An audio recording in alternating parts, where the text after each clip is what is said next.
I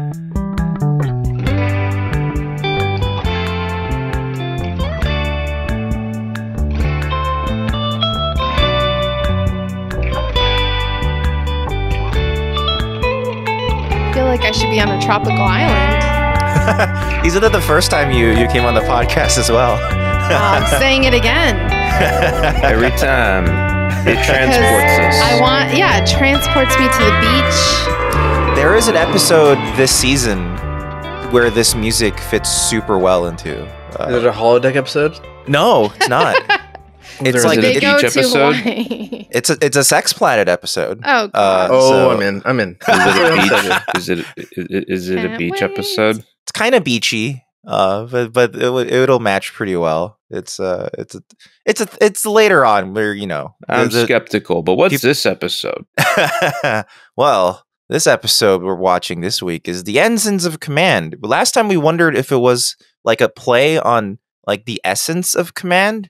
I remember asking that. Yeah, that's not apparently. I still it's don't understand the title. The title, yeah. Do I get it? No, am I the supposed to title understand turns out it's a reference to a poem. It's called "The Wants of Man" by John Quincy Adams, of all people. And like the poem, the term ensign. John Quincy refers- Adams? The soundtrack guy? The guy that made all the soundtracks? One of the slave owning founding fathers of America. The Boston that beer one. guy. Yeah. So the term ensign actually refers to like a symbol ensign, not like a Wesley ensign. So see, that's where I was confused. The better ensign. the ensign we So- want. Yeah. So speaking of which, Ensign Wesley's not in this episode, which is great. No, he it had the helped day a off. lot. Not bad. He had the episode off. Wait, I he's don't in the hate episode. that. He is in an episode. Oh, is he? I don't remember. What was he in? Oh yeah, he was He there says- for a he's very like, brief moment. This is impossible to do. Oh, Captain right. wants the Oh. impossible, and Jorah's like, yeah, that bitch. So being captain's like. He's like Jordy's like, yeah, I know he's your dad, but he's a fucking bitch ass fool. No, Jordy had some sass in this episode, and I love it. Well, I mean, Sarah and I, when we were watching it, we were like, basically, they're using bad management tactics. They're like, don't tell me you can't get it done, just do it. And you're like, what the it's not, you can't do that. That's not a good manager. Like, It's No, this is basically, just bad and just to management. show you we're serious, you have 12 hours. we will raise the temperature of the planet 1,000 degrees A day for 5 days. For 5 days. Oh, man. Oh, very good. Futurama's very great. good. Yeah. Well, this isn't Futurama. This is Newbie Star Trek. Hey, Oh, everybody. fuck. Hello. So the premise of the podcast, if this is your first time listening, is that Ricardo and Sarah here. Say hi, guys. Go back and listen to the rest of them first, please. That was You was stop not right Ricardo. now. That was Why not did Ricardo. why did you jump in right now? This is such Yeah, a weird what the spot. heck is wrong? Actually, just keep listening. It's fine. Anyway, Ricardo. Hello, Ricardo. Hello, this is what I sound like. And there's Sarah there. Hello, this is what I sound like. It's Yeah. true. And I They hate have. my voice. Don't worry, we all hate our voices. Yeah. This is nothing but torture. I mean, they I'm ha- okay with mine. I mean, but maybe other people do like my voice. I used to have a client that would call me just to hear my voice. Yeah. Well, anyway. Maybe he's listening. If you are, shout out. Shout out to you. Hey, maybe you could be so Dan was gonna start an OnlyFans. Maybe you could start a voice only OnlyFans.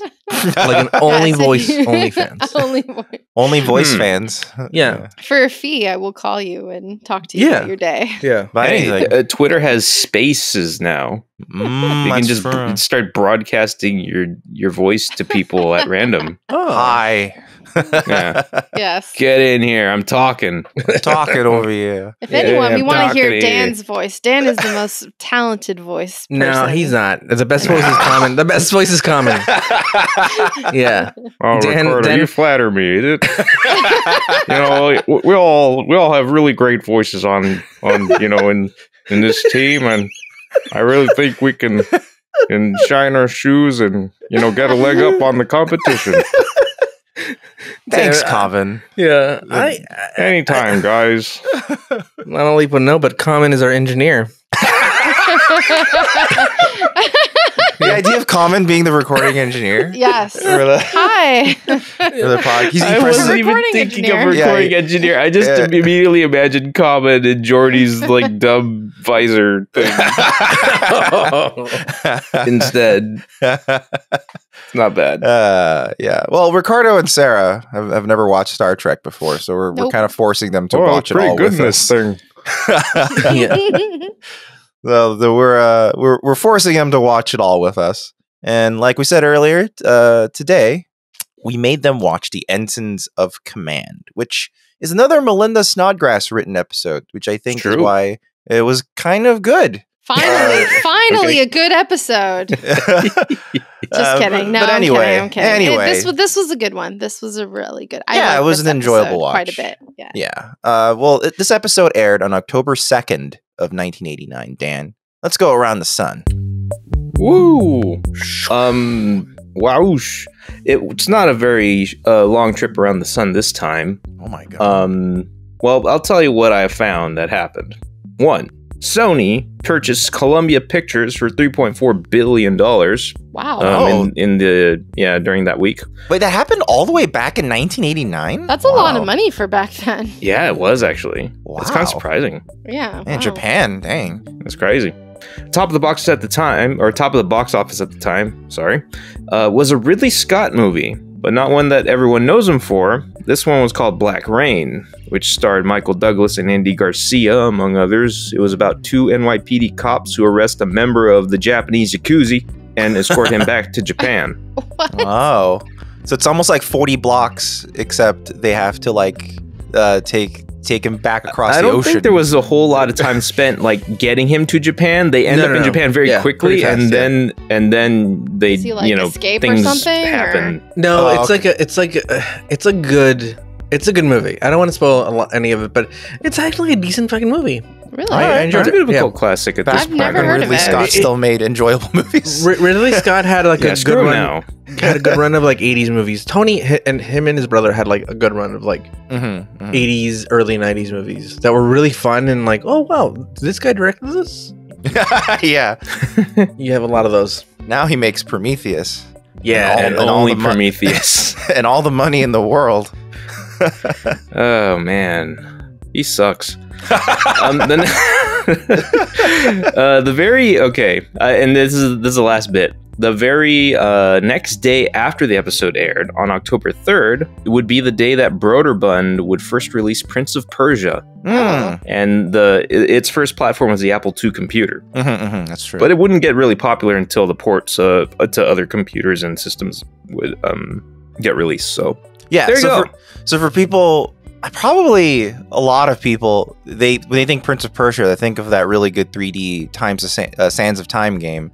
But in actuality, Prince of Persia it's a movie really with Jake Gyllenhaal that's great. Yeah, wait, I thought of that. Is that what we're all thinking? Is that what we're all thinking? Is that not what this is? That's what I was thinking.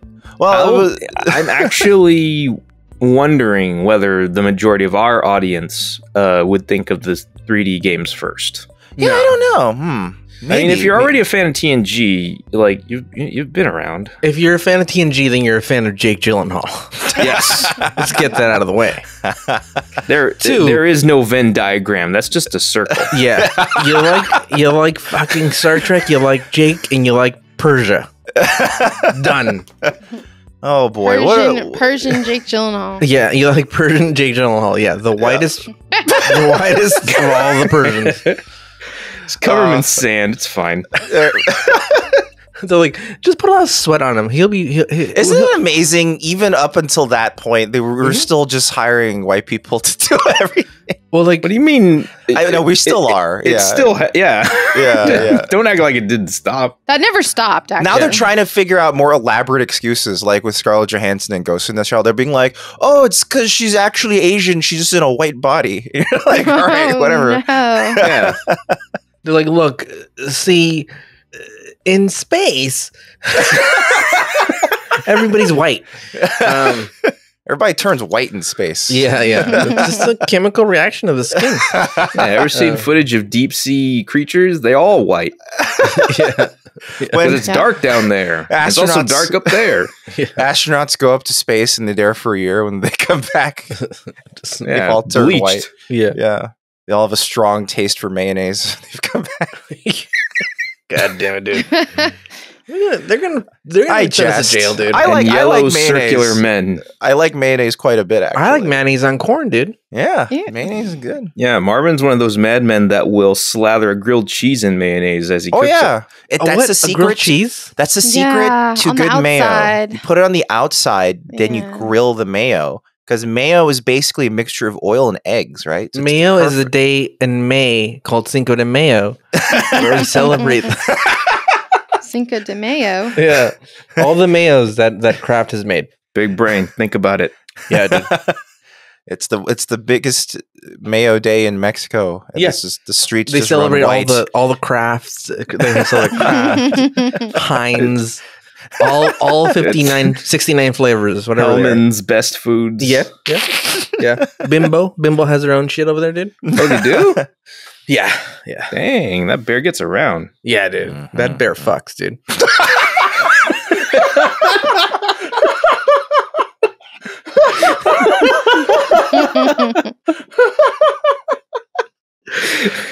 No wonder you're so happy. Yeah, dude. Yeah. That's a saucy bear. Yeah. Oh boy. You know what's a saucy sponsor? Yeah. Wow, that's terrible. Yeah. But not the sponsor. The sponsor's fine. It's ExpressVPN like always. Hey everybody, let us chill to you for a few minutes with ExpressVPN. Please, we beg you. Listen. Look. I think we've been going about it the wrong way. I think we should do it like this. Hey, you fucking idiot! You want to lose all your shit? You want to lose all your shit in your internet? You want people to get your bank account numbers? You want all that? Then go ahead, just bear back the fucking internet. Yep. But if you don't, if you want to be safe, you want to have a little protection. It's like a digital condom. You put it on, you're safe. You can go about banging like the fucking bimbo bear, and and you're gonna be great, dude. Like ExpressVPN. A good VPN is a good toolkit, good tool to have in your toolkit of internet security. Yeah, and ExpressVPN is great. Like I personally use it, and if you want a good deal on ExpressVPN, you can go to expressvpn.com/newbie Star Trek, and that gets you a deal for when you sign up for 12 months. You get an extra 3 months for free, which means the whole thing becomes 49% off. That's a pretty dang good deal. Did you say for free? Yes, it's 3 months for free. Yes. Did you say 69? Oh no, they're not that brave, unfortunately. Yeah, dude. Only 49. Imagine that position for a second. Yeah. You could look up that position if you had ExpressVPN.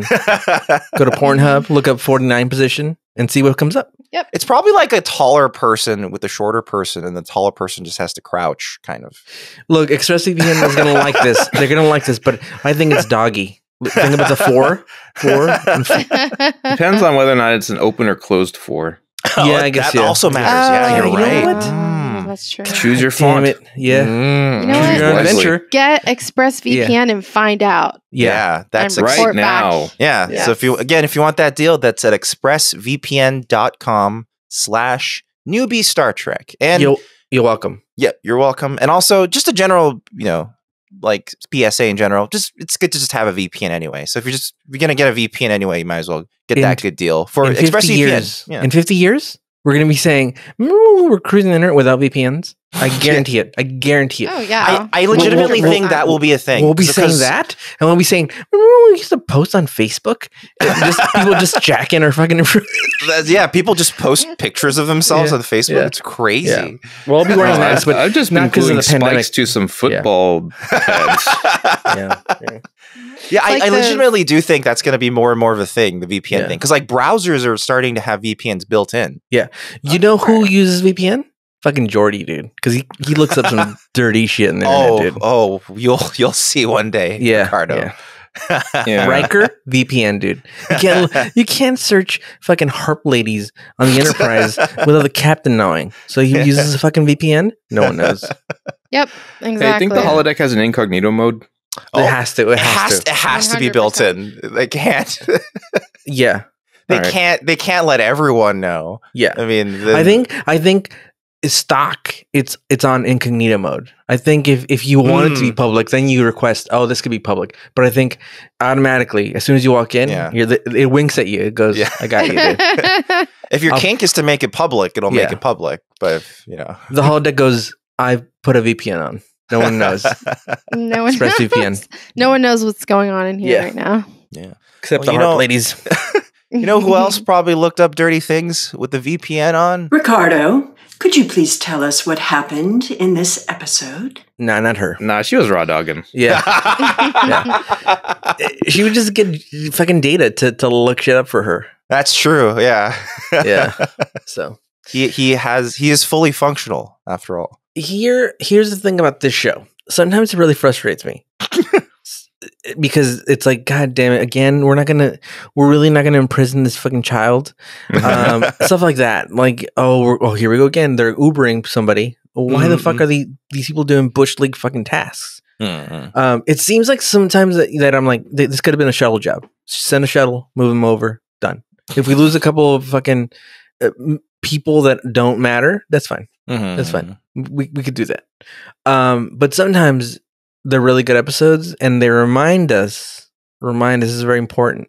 I want to see something really serious right now. Sometimes they remind us that humanity, all of humanity, is a piece of shit. And this is one of those episodes. It's true, yeah. Where you're like, oh yeah, that's right. This is happening right now. We're all pieces of shit. Yeah. We're so stupid. Yeah. And it also reminds us that deep down, as we're the smartest species we know. Right? Because we don't know any other aliens. We don't know anybody. By the way, not yet. I believe in aliens. I do too. Okay. And so we can agree that 100%. Okay, so I'll go on a tangent before I move on to my point, my angry point, which is, don't you think that if there's aliens, they have no business with us because we're so stupid? Like, this is the thing I brought up in the podcast a few times. The roadside picnic example, where I think we're just ants to anyone, any species that is so powerful that they can do interstellar travel. Yeah. See, I disagree, and me and Marvin have gotten in very, very heated arguments about this. I feel like we're gonna get in a heated argument right now. I disagree about this, but you know what? That's okay. Spikes. We can agree to disagree. I don't think that we're stupid and uninteresting, and I think we are. Yeah, I think we are, but I think somebody out there is interested. I think part of the issue with that is that we have a very expressive language. We are able to communicate pretty well, generally speaking. No, we can't. I'm going to disagree. We're kind of limited by words, which is very limiting. You know what's a universal language is? Math, and we can't speak it very well. That's in a way. In a way, that makes sense. Like when they sent out the golden disc, on that successful thing that brought us many communications with aliens. I know, but I'm just saying when this is their damn, they're not going to tell us. Their thing with the golden disc when they sent it out. You're hurting your argument, Sarah. It was that like they were trying to be like, okay, what could possibly be a way to communicate with interstellar life, extraterrestrial life that obviously would not speak the same language as us? And the only thing they could think of is that, well, at least elements are universal and hydrogen is universal. Hydrogen should be the most plentiful atom in the universe. So let's put the symbol of hydrogen and then create a mathematical extrapolation of it. And that should be the start of a language. So I think you're correct in saying that math kind of is this universal language, absolutely. Math is the only thing that, like, science is ever changing. You get more data, you analyze, and you come with a new conclusion, right? But math is always absolute. I think mathematicians would disagree, but I think what you're trying to say is that our interpretation of math is always changing, but there is like a real math. Well, that exists. It's better than a spoken language. That's very limited. Yeah. And I was, to your point, I was going to say that, like, math in that way isn't intuitive to humans, but it might be intuitive maybe to an extraterrestrial species. Yeah. And that's what I like about these shows is that sometimes they're like, you're like, oh yeah, we're kind of look, as far in advance as this version of humanity is, we're still dealing with. You still have to deal with the fact that there's people that are and creatures and alien and life that is A, far more advanced, and B, far more behind to what this current whattever timeline is at. Of course. And I don't remember where I was going with this alien thing, but here we go. Okay. Is that I think humanity deep down we like to think we're really smart, and we like to think because that's what lets us sleep at night. Like, oh, we're the smartest people. We're not. We're very stupid. We like to think we're really it's comforting. Yeah. We think we're really far away from like primates and chimpanzees and monkeys, but we're so close, so much closer. Does anyone really believe that? I think so. And I think that we still have like that like reptilian brain thing where it's like that's why there's still racism. That's why there's still because and our intelligence is built. That's the foundation of our intelligence. We can't remove it. Removing that part of our brain would make us cease to exist. Probably. I mean, there are limits, but I mean, as we grow more, we learn more. So what you're saying 100%. Is we should eradicate humanity. I'm saying that humanity is the worst virus on this planet. 100%, absolutely. But anyway, back to this, and this is what I like about this episode is that you're like, oh yeah, like we still think this way.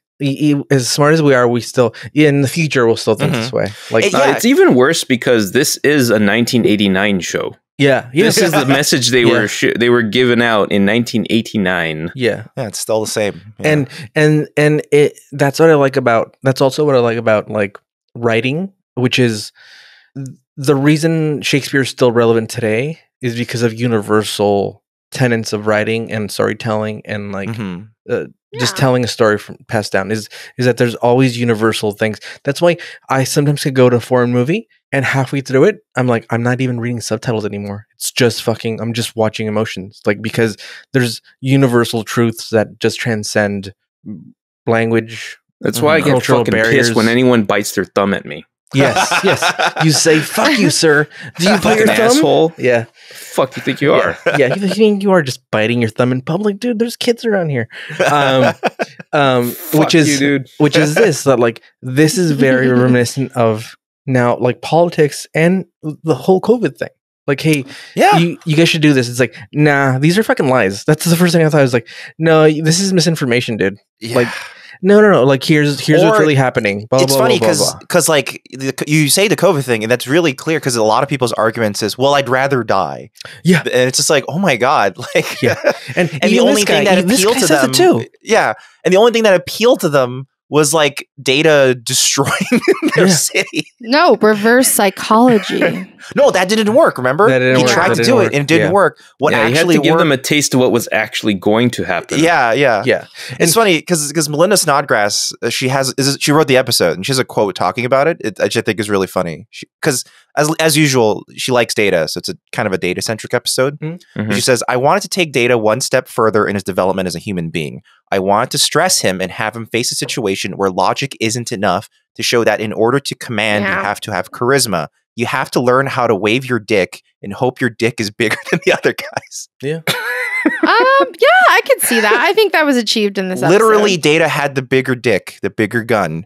I mean, Data was trying everything. I mean, not literally. You know? Not literally. Yeah, you're right. But that's how humans work. I mean, we see that probably literally, but that's not what was demonstrated.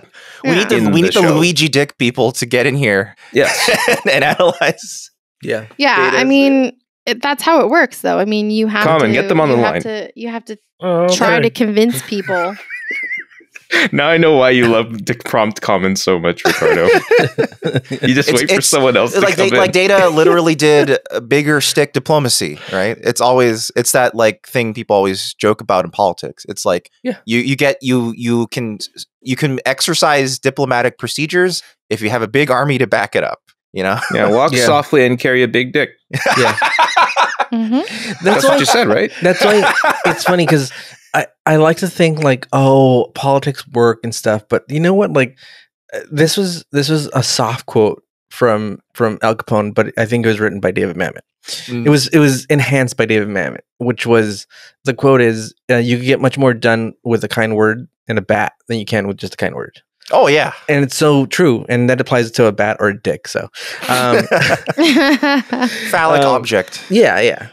And so this episode starts off, and again, we're on some stupid fucking mission.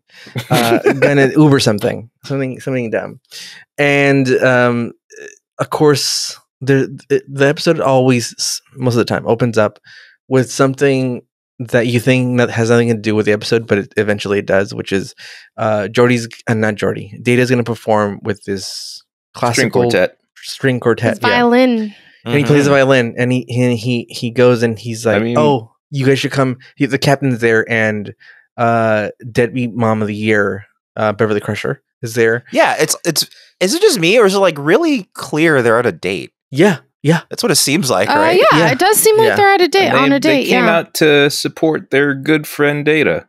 Yeah, well, they're on a date. Yeah, as they play very vintage instruments that aren't weird, like crystalline, colorful tubes or anything. Yeah, I'm always so annoyed when Star Trek uses weird green instruments or clear menus. Or this is just your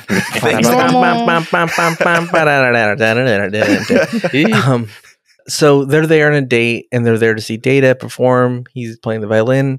I did notice that there's these like pyramid things on the tables, and I wonder what they are. Oh, these pyramid things. Yeah. You notice those. I wonder if they're like for food. Like you're like, oh, can you bring me something? And then like, it's like at Korean restaurants where you can press the button and their waiter comes. Yeah. That could be I'll bet they like kind of open up and become a bunch of like salt, pepper shakers and oil and vinegar and stuff. It's like it's very, very elaborate table setting. Yeah. It opens up like a bloomin' onion. Ooh. Now I want a bloomin' onion. I wonder if they perfected that in the future. Bonzer. They're like, let me have a bloomin' onion. No, it's the one thing the replicator can't replicate. It's all we hate the Outback. This is a true story. Australians. This is a true story. I'm gonna tell that you hate Australians. Wow. No. Wow, Ricardo. What they ever do to you? I had a couple that was my neighbors at my previous apartment, and she was Hispanic and he was Australian. Oh. And we started hanging out a lot. This is pre-kid, so we would just hang out with random people. And we started hanging out with them a lot, and I was getting close to the guy, and we would always talk and hang out. And then he one day he was like, I told him, I said, hey, are there any like authentic Australian restaurants around here? And we were with a bigger group of people. And he's like, yeah, mate, the Outback Steakhouse. I knew you were going to say that. And I thought, I laughed because I was like, man, that's a great joke, dude. That's a good bit, dude. And he's like, no, yeah, I think there's one in Burbank. And I'm like, no, I think that's a chain. And he's like, nah, that's the one. It's the only one. And I'm like, no. And I still thought this is a bit, dude. This is a fucking bit. I'm convinced it is. No. And then the wife goes, you're joking, right? And she's like, no, seriously. She's like, I've been there. It's like, it's authentic and shit. It's got and it's authentic. Okay. And then she got really upset. She's like, stop fucking joking, dude. Please tell us this is a joke. And he's like, no. Why? She's like, it's a chain. It's a chain of steakhouses. No. Yeah, and he was serious. He was dead serious. That's amazing. He couldn't have been. He was in it for the long con. He was like, I'm gonna ride with this. The long Australian con. Yeah. I don't think so. He wasn't that funny. That's interesting. You know something that I've heard not too long ago? What's authentic about it? What's not authentic about Outback? Yeah, they have boomerangs on the walls. Yeah, exactly. Where did those come from? Yeah, they don't just make them in the U.S. Yeah, or China. Yeah.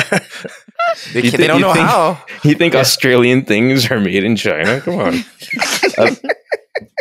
Anyway, what I was going to say is that I've heard recently, because I didn't really know about this before, but apparently, like, Australian bread, just in general, is fucking delicious. I've heard that as well. Really? Yeah, like way better than what you'd find here. And it makes me so curious. I want to try Australian bread. It's why they're willing to put Marmite on it, because it's already so delicious. Vegemite on it. You have to nerf it with Marmite. Yeah. Or I legitimately like both Vegemite and Marmite on bread. I actually think it's pretty tasty. Have you tasted Vegemite or Vegemite? Yeah, it's delicious. It's like a malty, salty thing. I tasted it but very like a little bit, and it's super like salty. I could see how it's good. Like I could even see like putting it on like rice, you know, like a hepon or something, and eating that. That sounds good to me too. Do people actually eat it though there? Like it's like legit. A lot. They eat a lot of it. Yeah. Okay. It's like a breakfast food. It's not one of those things all Americans eat spam, you know? Spam and potatoes. All Hawaiians eat spam. No, I know. But you know what I mean? Like, yes, all of them. Yeah, a lot of Mexicans eat spam too. Why do the Hawaiians eat spam, Marvin? You know why? Because of the Americans, I think, right? That's why. Yeah, I don't know. Koreans love spam. Man. So does Beverly Crusher. You should talk to my dad. Yeah, my dad loves spam and eggs in the morning. Burritos with spam and eggs. Fucking A, dude. It's good. I mean, eggs really do enhance spam, though. Yeah, they do. Oh, it's like a spam and egg sandwich is. Mm-hmm. This is like reminds me. Remember when we went to the Museum of Disgusting Food and there was like a wall of spam? Or whatever, and they're like, this is disgusting. Slide aside, food. That museum was a little racist because they were like, here's what Chinese people eat. They eat monkey brains. And you're like, okay, that's never been documented. It was like only once in Indiana Jones. That's it. Yeah, and only the boy was Asian. Yeah. It was like super clear that a bunch of white people made this exhibit. God damn it! Yeah, dude. I don't know if I would put spam in there on the same level. Well, they were trying to be like, well, we have to show that we're weird too, us white people. What are weird things white people eat? Haha, spam, right? I'm just kidding. So, I don't know. Now, was it a wall of spam cans or was it a solid wall of spam product? No, spam cans. Just greasy ass spam on the walls. That would be disgusting. It wasn't a wall. So they had like exhibits. They had exhibits for each thing. It wasn't a wall. Yeah. Because I would appreciate like an exhibit that's like a spam punching wall. Yeah, dude. That'd be satisfying, just wail on a huge cube of spam. Like those rooms where they you can break objects to like relieve stress. Yeah. Exactly. One's a spam wall, and you get to put on brass knuckles, and you just punch the spam wall. Like spiky brass knuckles if you pay extra, because that way you can like actually really destroy and shred the wall. Yeah, and then eat the spam off of the spikes as you go. That's a dinner experience. It's not just spikes. It's they're forks. hot. They're hot. No, they're hot. They're hot brass knuckles because it heats up the spam. God damn it! 31 minutes in, we haven't talked about the episode. So Beverly, the Captain Picard, he's there, and they're like, "Hey, we're having a date." And then Data comes in, and he's like, "Hey guys, you should come for the second showing because first one we're really rusty." And he tells him, "Hey, that's not a good trait. Don't already say that you're gonna fail. That's not a trait of a winner, dude. You're a fucking winner, dude. You have a big dick. Everybody says so. You always big dick energy. Yeah. We saw your schematics. We know it's big. Yeah. You have to hide that shit, especially if you want to be in charge. You don't tell.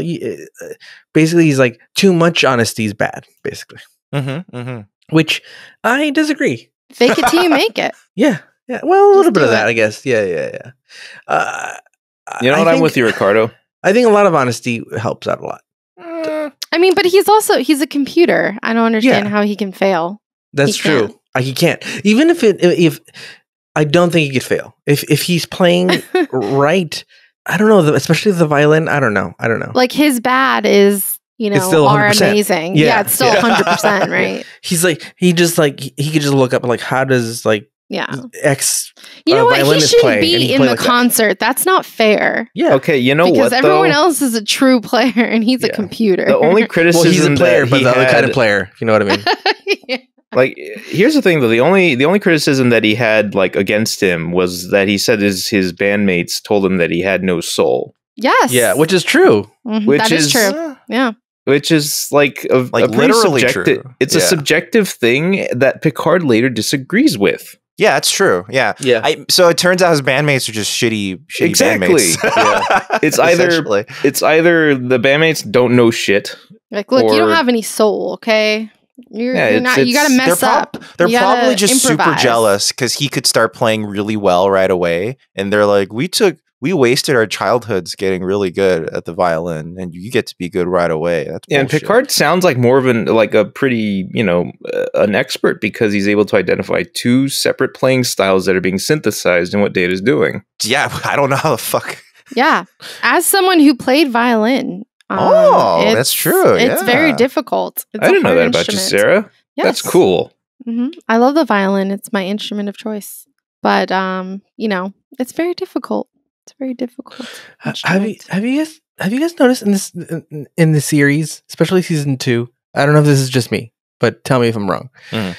When there's female characters and they have hair that goes beyond, like if it's big hair, the focus is on the hair and not their eyes, so they have a soft focus. They probably have focused it wrong, the camera. Yeah, that might be it. Yeah, but I noticed that there's a few out of focus shots. Yeah, all the coverage of the men always are sharp. It's always the female characters. They fucking fucked up. People don't know how to.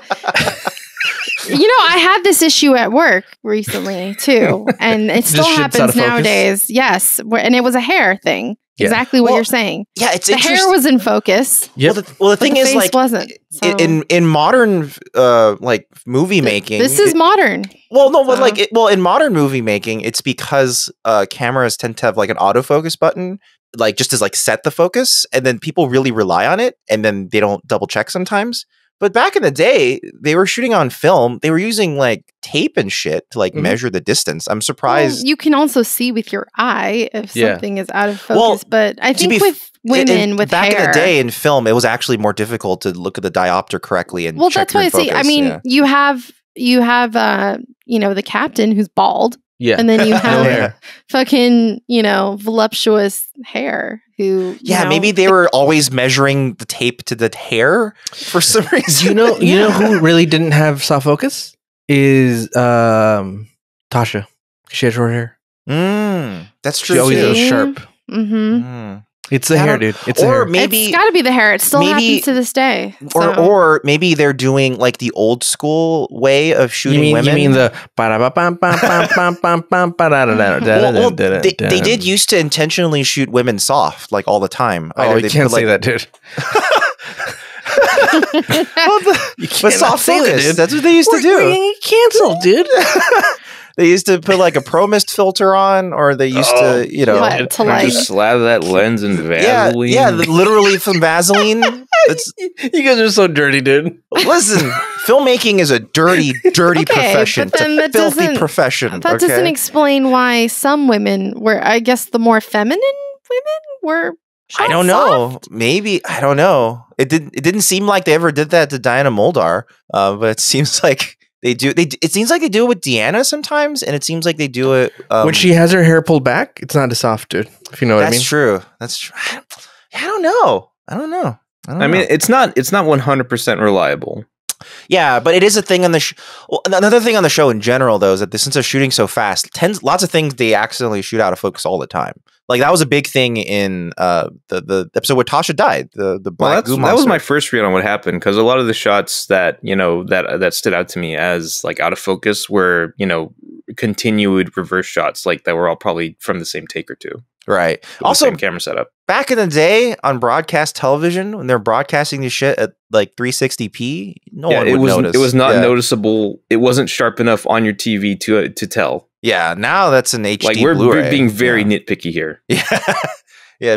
We see tape for on the television. Floor. Yeah. It's okay. It's fine. They were doing their best shooting as quickly as they could. And this was before the era of prestige television, where televisions are essentially movies at this point. Yeah. The last time I went over to somebody's house to watch something, I forget whose house it was, one of my friends or something, and they're like, "Oh, I don't have it on DVD." I said, "I'd rather not watch it." Oh my god! Okay, if you really want to be a real asshole, it's like, no, it's not 4K Ultra HD. Yeah, it's not 4K Ultra HD HDR with Atmos. I can't watch it. You can't do it. Yeah, I'm like, I'm okay. I've hard passed, dude. If you're gonna show it, I'll leave. If you start playing it, I'm out. We're done. It's literally gonna hurt my eyes. Professionally, we're done. We're done here. Yeah. So these people they get hailed. So the captain like leaves, and Data thinks like, oh my god, I'm playing so shitty. The captain fucking left. My dad left. He didn't turn off his fucking phone during the concert. He left it on. He's an asshole, dude. His fucking Motorola went off. Yeah. And then you walk like right past the performers. On your way out, just to let them know you're leaving. Just to really fucking stick it in there. And they get hailed by these marsupials, whatever the fuck they're called. And they're like weird aliens, and they're like, hey, we're like, hey, we're going to this planet to go live there. Mm-hmm. And I'm giving you the Ricardo version. Hey, we're gonna go to this planet to live there. The squatters. We're gonna kill them if you don't move them out. Like, basically 2 days, 3 days. And they basically find out that these people are living. There's a lot of radiation. Coincidentally, but they're humanoids, and there's a lot of radiation. Nobody has cancer. Everyone's fucking looks great, dude. Nobody's sick. They well, that's through generations of they found, and they're like, well, they kind of hand waved away this radiation. They didn't quite explain why the radiation was suddenly okay with these people. And they're like, look, it was just an excuse to make sure Data was the only one who could go down there. Yep. Yeah. Basically, that's it. And so they're like, hey, I don't think anybody can live in that planet because of all this radiation. But they're like, let's go check it out because we check out chicken shit fucking things in this fucking unit. We don't have cool things to do.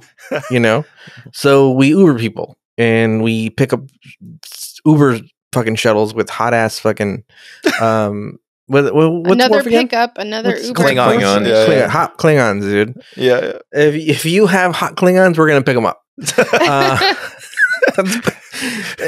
And so they're like, all right, we'll do this stupid shit because that's our brand of shit.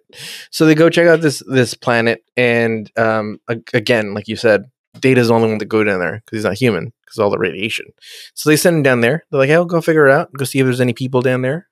And if there is, tell them that, man, we gotta get the fuck out of here, dude. We've got these ghouls coming over here. Or you're gonna I'm sorry, die. I have a very quick not dumb, but it's one of those nerdy nitpicky questions that I get sometimes. Yeah. We saw clearly how Geordi and co wasted a bunch of really expensive looking like cylindrical items trying to figure out how to transport through the radiation. Yeah. Like, is it the transporting that turned them into goo? Or is it the radiation? Because if it's the radiation, they're all dead. Data should also be melting. No, it's a transportation. So what's going on with the radiation is that the radiation solves several storytelling issues. It solves the fact that they can't just transport everybody off because it's causing interference. And it also prevents any humans from going down because it kills humans. So what's basically doing, it's scrambling their transporter signal. So when it gets through the other side, it ends up all fucked up. That's it. Okay. Right, but answer me this question, dude.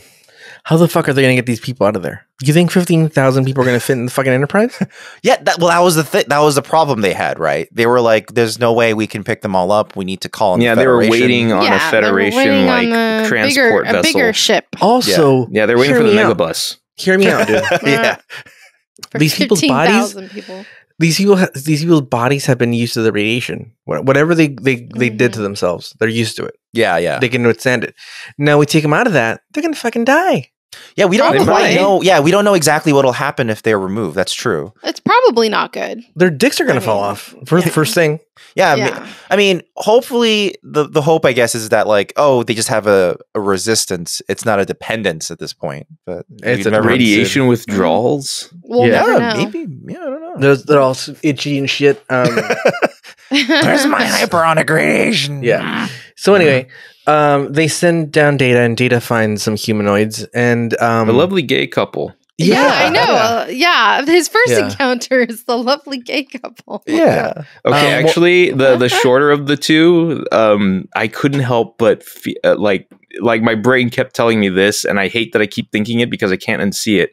It looks like the son of Marco Rubio and Ted Cruz. Yeah, it does. He does. This actor in the 80s and the 90s, all the 80s and 90s, he always played. He usually wears glasses, and he always played the stereotypical nerd. Yeah. Mhm. I remember him from a lot of things. He was like the scientist in Inner Space that injects Dennis Quaid into Martin Short. Mm-hmm. Oh yeah. He's one of the lab guys in Honey I Shrunk the Kids. One of the gay couple, the guy. Yeah, the shorter guy, one. Yeah, shorter the white guy. guy. Shorter The guy. White guy.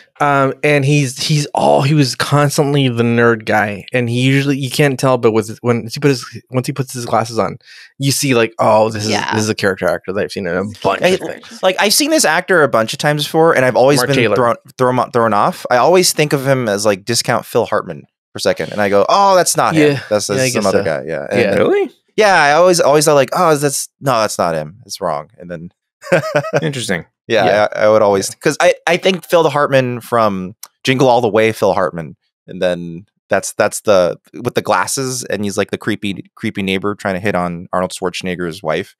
Oh, okay. That makes a little more sense. Then. Yeah, that's the Phil Hartman I always remember in my mind.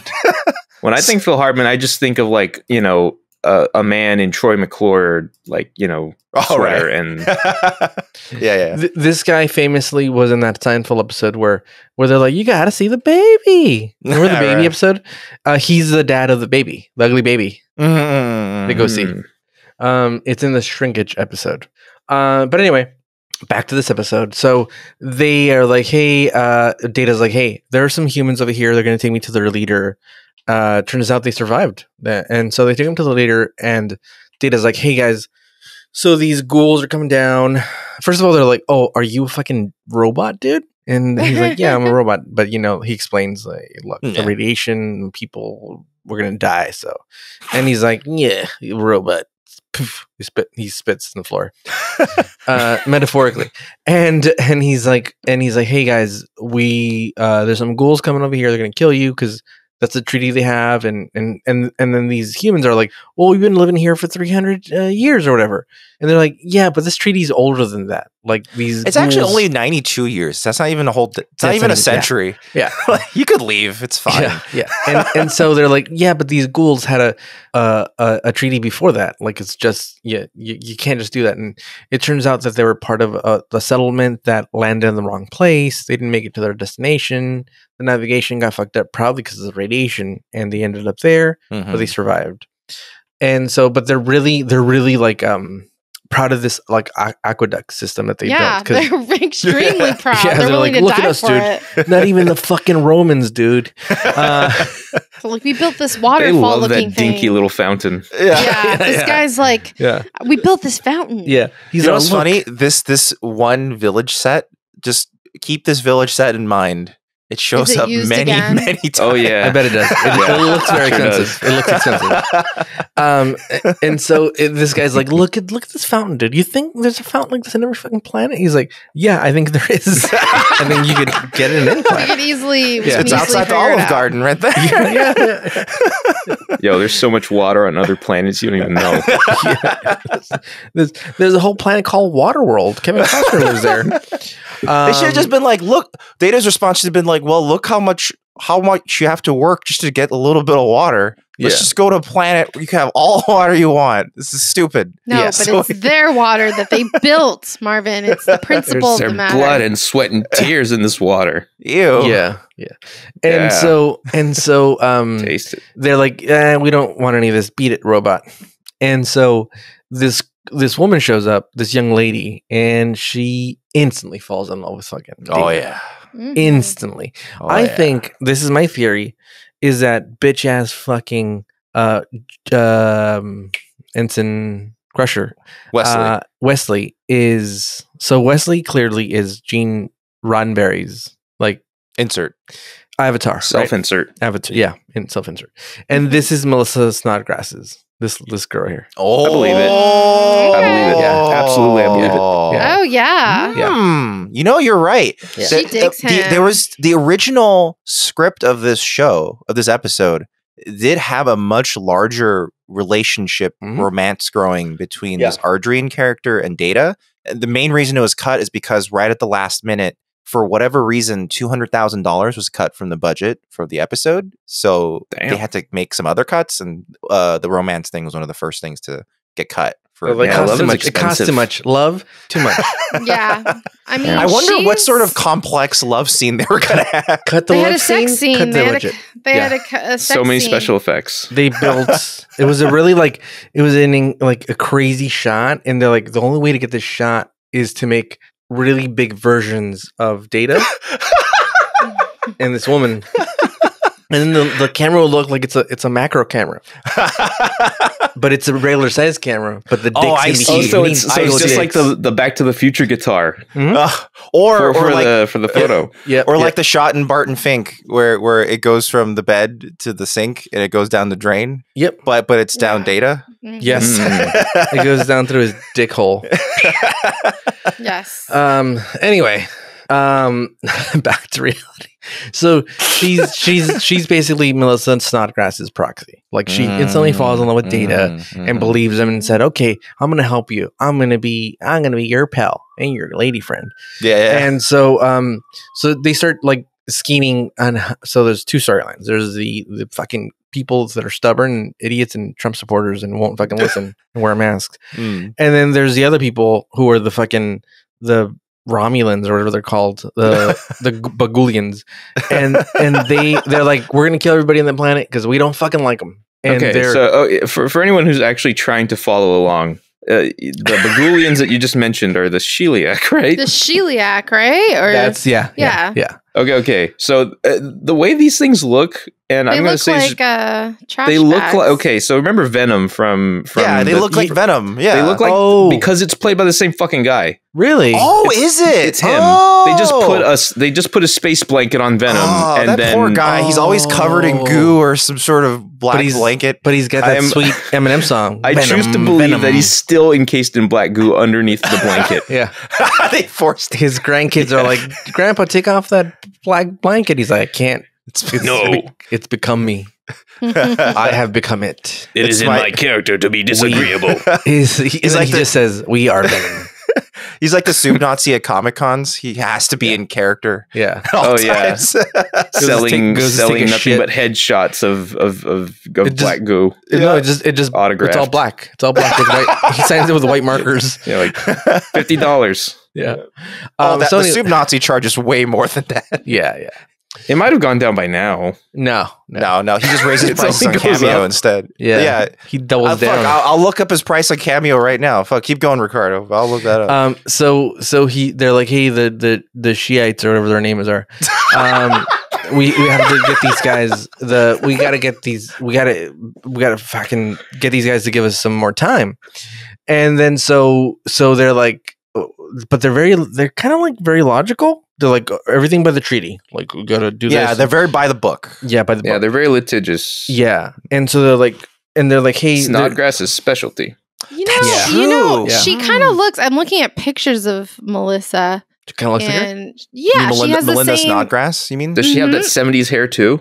She has the same hair with the bangs, and so I feel like right. She picked someone that kind of does look like her. I mean, she wouldn't have been in charge of that, but maybe the people who were casting. No, but I'm sure she had a say. Of course, the writer has a say. The writer has far less say in Star Trek than you think they do. No, but I mean, like, I'm sure she, I'll bet that the description given in the screenplay or teleplay, a young woman with bangs, was a brief description of herself. Yeah, that's possible. Yeah, it definitely is. I can also look that up just to be sure. Yeah. I could see how we can make that connection. So she keeps helping them. So the first storyline is Data trying to get these people out of here, and she's constantly helping them. She's like, all right, well, if that didn't work, what if we try like getting the townspeople, and then you put up your case of it, right? Like why we should leave. And so they have a town hall meeting, and they're like, "Hey, if we don't leave, these guys are gonna come. They're gonna kill you. Like they don't deal with terrorists. Mm-hmm. You know, they're like that. They're like Denzel's character in Training Day. They're like, you want to go home or you want to go to jail? And if you don't want to go home, they're gonna fucking shoot you guys." So before you go on, yeah, I feel like because we're talking about the town hall, we have our dear leader of this planet. Yeah, who's an idiot. who's an absolute idiot. Loves water. I kept Marvin thinking he was Gino. the guy who played Raiden in Mortal Kombat Annihilation, but it's not actually him. It does. I thought it was him. No, it's not. Yeah, I thought it was him. So I have a question for the crowd. I have a question. Okay. Did anybody notice something strange watching this episode about that leader? About his voice. About you could be honest. His voice was dubbed? Yes, exactly. All of it was ADR. It's all dubbed really, really badly. It's horrible. You think it was horribly distracting. You think he had a Tommy Wiseau accent? He's like, "Hey, baby." So I looked this up. Okay, you got it, Marv. You got it. Okay, I looked this up. So his name is Granger Hines. Yeah. And they hired him. They know what he sounds like, but after they finished recording all of his scenes, they said he sounded too much like John Wayne. So they ADR'd his voice with this other guy, and then Granger Hines said, "Fuck this, I'm going to remove my name from the credits," which they complied with. But I was really curious as to what his voice does sound like, right? Yeah. So he's still a working actor. Yeah. I found 2 example clips. So the first example clip of what he sounds like is from Hell on Wheels, where he plays this doctor character. So that's what this sounds like right here. It's been a long winter, son. Stretch out on your bunk. Okay, so he has like a southerny accent, right? Yeah. But maybe that's just because of the role. That's what I thought. Maybe, I thought it might be just for the character. Maybe he's like, accentuating whatever he has going on. So I try to find a more objective clip. So I found a clip he gave on YouTube where he gives a testimonial for a hair treatment program. Yes. So this is just him as a person just giving a testimonial on how well this hair treatment plant went on. So this is his actual voice. So this is what he sounds Pilgrim. like. It's been remarkable because it's very difficult for me to remember what it was like before. But I mean, the experience, feeling good. It was very difficult for me to get used to having hair. I don't know if that makes sense. It was kind of difficult because I always kind of would watching this without context is so weird. Kind of be concerned like when the wind was blowing and things like that, and it's like that. Getting over that now is, I don't know how to explain it. It's like a freedom that I haven't had for a while. It's like freedom. Sorry, we're just hearing this guy lament having hair. He's all, I hated it. He's like, the wind and the hair. I don't know how to explain it. But that's his actual voice. So that's his actual voice. It's like, my bald brethren, you do not want this. It kind of feels like freedom. I am paying for my hubris. Yeah, the clip I chose does sound like he regrets getting hair, which is really funny. He's like, I don't know what to do with the wind. It does. It kind of sounds like he's not sure about it. He's like, I made a horrible mistake. What does one do when in a convertible? It's too much. But you see where the John Wayne comparison comes in. But they hired him. They knew that's what he sounded like. No, they did. They did him dirty. I mean, that is a horrible thing to do to someone. This guy was not a minor character in this episode. He is the star. He's the villain. It's like I feel like that the voice that was used to dub him over doesn't even sound that far off from what we just heard. Yeah. That's the weird part. It's like they try to match the deepness of his voice. I'm going to put in a clip of what he sounds here right now. My grandfather is buried on that mountain. He died in a rock slide surveying the route for this aqueduct. This colony exists because of his sacrifice and the sacrifice of thousands of others. But that doesn't sound that different in tone from what was already there. If he had a southern twang on it for the whole performance, who cares? What if he had a really thick one? What if it was really? He's like, I say, boy, this water is so delicious. It'll make your mustache curl, son. We've already had that character like twice on this show. I mean, might as well. You hired him already. What if he talked like Jackie Gleason and Smokey and the Bandit? No, okay, here's the thing, though. If he had a thick southern accent, he would have had to love Data. Yeah. Because everyone southern loves Data. Yeah. He's I say, boy, I'd like to sell you to another planet. Oh, my God. Yeah. Oh, jeez. I like to imagine that that's what the original voice was, and they were like, you know what, we can't do this. That's a little too much, sir. Yeah. Why did no one direct him on set? I don't know. I thought that's what you were supposed to do. Why did you maybe hire we're him? missing a piece of the story here. Maybe Granger Hines, while on set, decided as an acting choice to give him a really horrible. Throw Granger, what are you doing? What are you doing here? He's like, well, I see this guy as a Southern kid. Well, you're still doing it. We're not recording. He's like, I know, but I'm a method actor. I studied with Lee Strasberg, for God's sakes. Oh my gosh. Oh, fuck. That could be totally what happened. Yeah. It could be. Yeah. And I watched the original True Grit 18 times. I say, I will not give up my artistic integrity for this robot. You see this tattoo on my head? It's damaged. Damaged. So anyway, back to the episode. Method acting's bullshit. It is, dude. It is. That's why I always say, never mind. I don't get a lot of hate mail because I talk shit about Marlon Brando. No, I already know. But okay, I'll say the other thing. Dustin Hoffman once was acting with some other actor. I think it was Lawrence of Olivier, and then literally Lawrence of Olivier, I think. And then like Dustin was like getting crazy. He was like doing crazy things to keep himself in method. And Lawrence was like, "What the hell are you doing?" And he says, "I'm method acting. I'm trying to stay in character." And Lawrence is like, "It's called acting. You act like you're the character. No, get over it." Like it's as with the most recent House of Gucci. You know, it almost destroyed Lady Gaga's life. Have you seen the headlines? It almost destroyed her. Yeah, she tried to become a shirt. If you want a master class in how acting works, look up a scene from the old British show Extras where Ian McKellen tells Ricky Gervais how his method works. Yeah, it's amazing. Ron Perlman tells it. I was listening to a podcast. I think it was a Mark Maron show where he talks about working with Marlon Brando on the island of Dr. Moreau. And he said Marlon Brando was really, a lot older at the time, but he's like, he's my idol, and he kept just stepping over my lines and just kind of being a dick. And then he's like, the last day of shooting, for him. It was the last day of shooting for Ron Perlman stuff. They had done, it was like a whole courtroom scene that took weeks to film.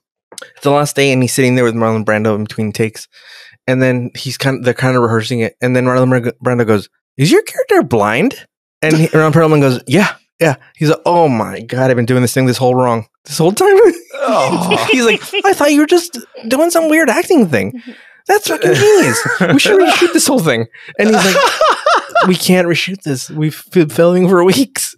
Oh no! But yeah, I imagine that's what happened here. It's like, yeah, definitely. I'll say, this is good drinking water, boy.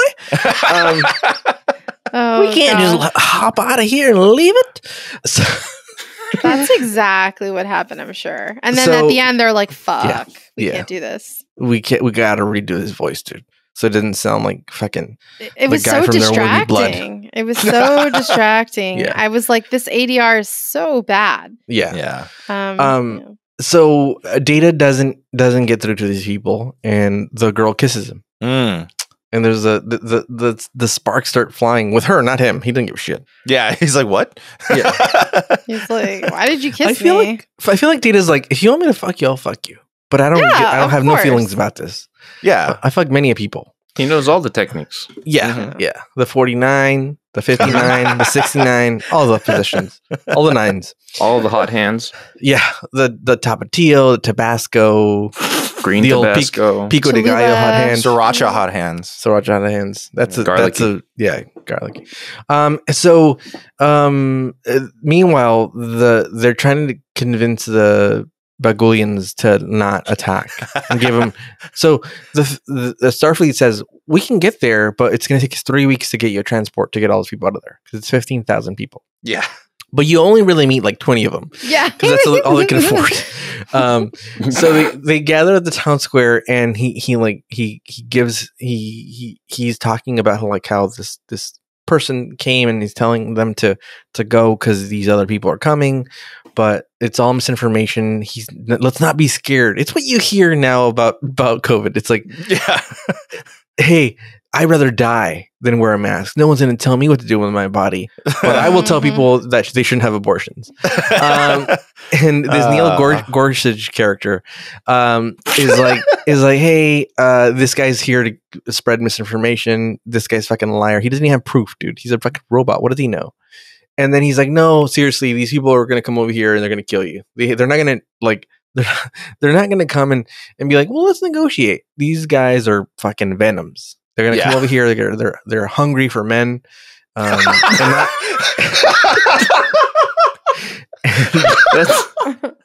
that's a bewildering choice of words.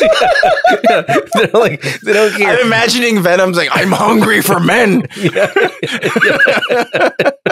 And he's like, it seems like you guys have a lot of men here.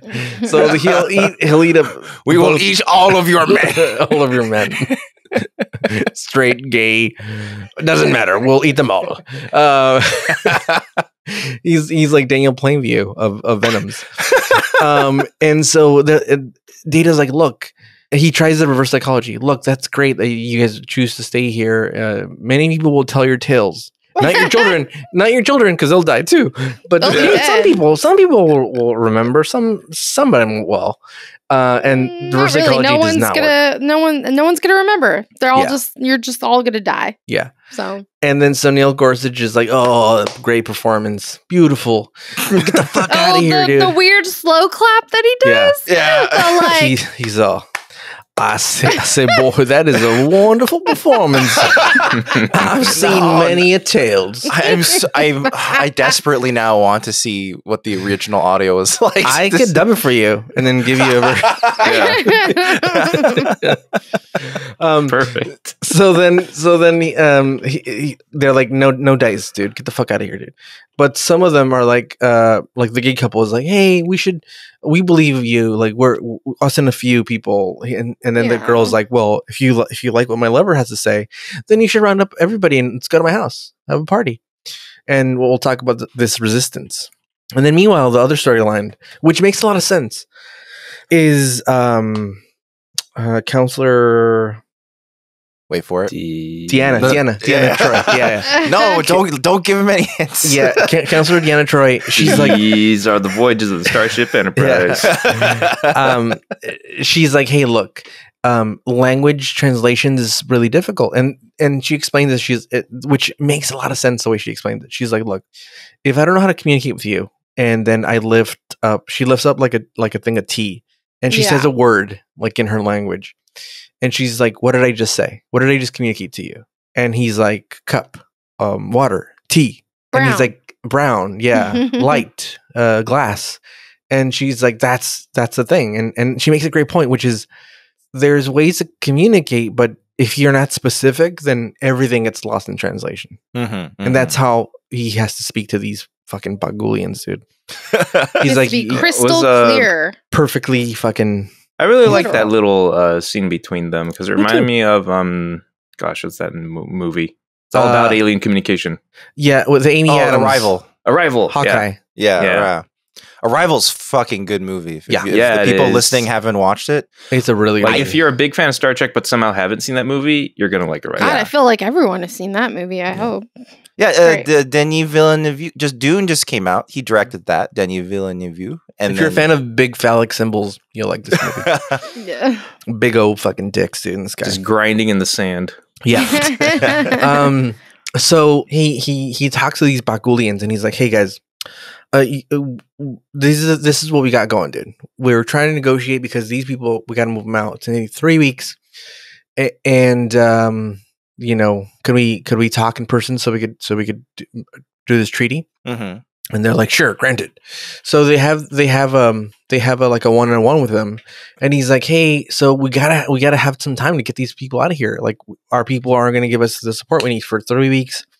3 days is not going to cut it. Give us an extension on this loan." And they're like, he doesn't even wait. He fucking Thanos the shit out of him. He's like, get out of here, dude.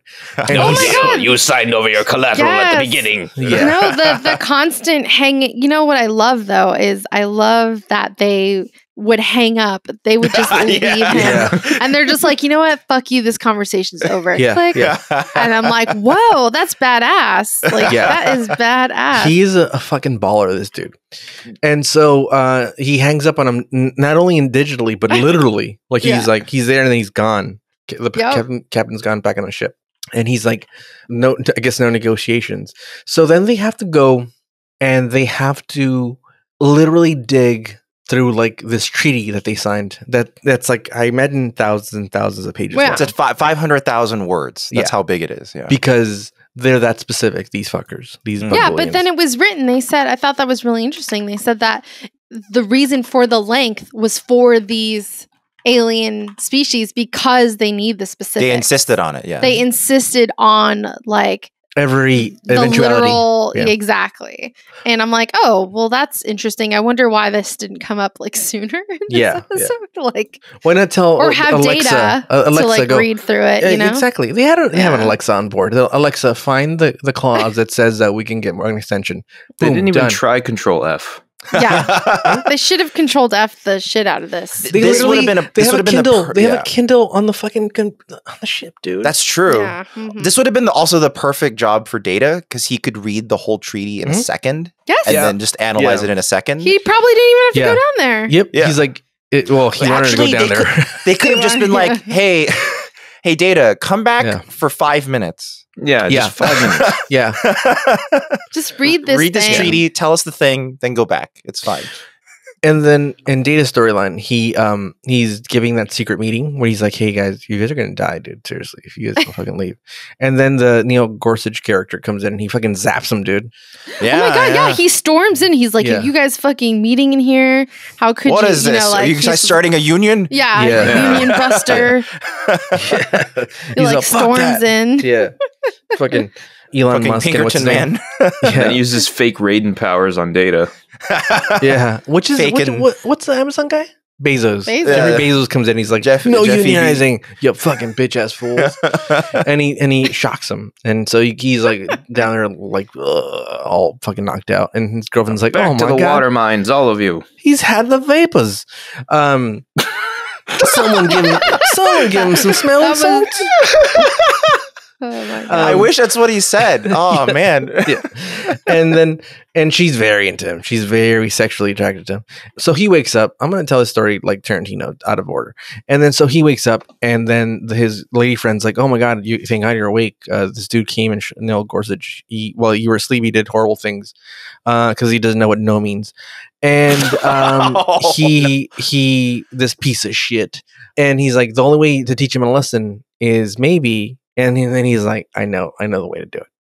And so Data builds a phaser because their regular phasers don't work in this planet because there's so much radiation. Mm-hmm.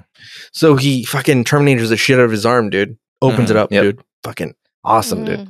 Opens it up, takes out a chip, and he makes a phaser that works within the radiation. Mm-hmm. And he says, if they don't want to go the easy way, they'll go the really easy way. I'm gonna start shocking the shit out of people because he got shocked, so he got that idea. Mm-hmm. That's funny that you mentioned Terminator 2 because by the end of it all, you could just have Data say, "Now listen to me very carefully." Yeah, and it's all chips, but he says it like this: "I'll say, you have to listen to me very carefully."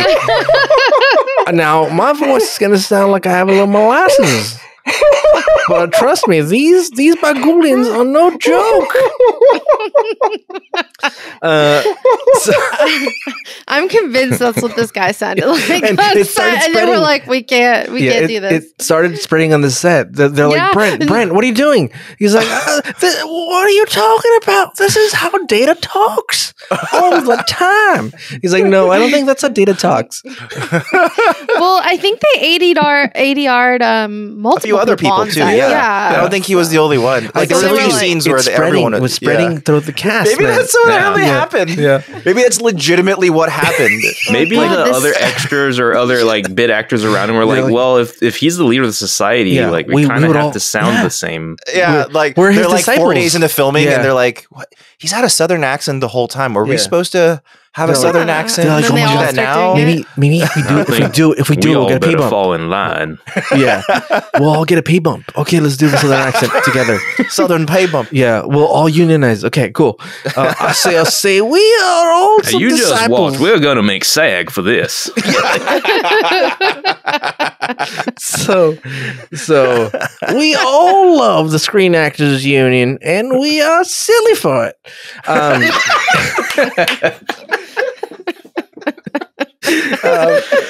We're having too much fun with this. I This know, is too good. So anyway, Data's like, hey, my special lady friend, that we kissed already. Go tell this Neil Gorsuch character that I'm gonna go and fuck up his fucking water fountain, his lovely fucking water fountain. The water So she goes, she's like, oh, I get it. And which is funny because like when she's giving the first speech, Data's doing his spiel like, hey, and then she's like, yeah, but what about like she's like the ringer? Yeah. And I love that. I love that she's like on board. She's like, who will remember? yeah. I have a question. Just random person in the crowd. Is there a chance the track could bend? Not on your life, my android friend. So Data shows up Nice. and he just starts fucking blasting people, dude. And this dude, the southern dude, he's like, whoa, I say, why are you killing my people? And he's like, I only shocked them. Imagine That what was I could the do stun if setting. Yeah. And This he's like, is not. Yeah. and he's like, fuck your water. And he shoots the water, dude. Man, yeah. And oh my God. they're like, oh my God. And everyone's like, and he's like, those people that are coming over here, these Bagulians, they're not even going to have they're not going to give you the opportunity to even see them. Yeah. They're going to be up there in their spaceships. You're not even going to know. You're over here with your fucking lame ass horses. They're over there. They're going to shoot a laser. They're going to die without seeing people who killed you, dude. That's because you guys are stupid. Man, they don't even got horses. It's a no-horse town. Yeah. they travel in goo. Venom goo. I say this venom goo is a gooey as shit.